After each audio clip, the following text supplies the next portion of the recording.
To use Do Not Disturb mode on the Pixel 10 Pro, start by opening System Settings. Next, navigate for modes, and go into the Do Not Disturb mode. And before you turn it on, you can actually customize it for a lot of things.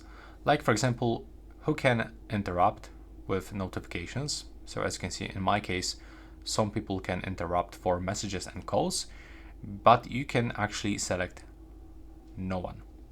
So we can actually mute all of those incoming calls and messages if you want. So we can actually personalize, and it looks the same with apps. So we can select some apps by clicking just over here on this icon and add them from the list.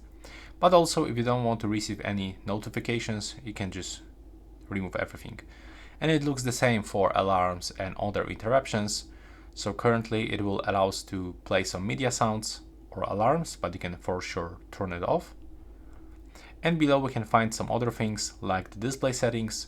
So we got the notifications partly hidden, but you can find some other options that we can turn on, and also we can find the duration of the Do Not Disturb mode. So you can actually get asked every time, and now if I'm gonna click to turn it on, I will have to select until I turn it off, or for example until 1 hour or 2 hours, 3 hours, like you want. And now when the Do Not Disturb mode is turned on, you can actually find it over here by looking on this icon or by looking on the status bar. To turn it off, just click over here.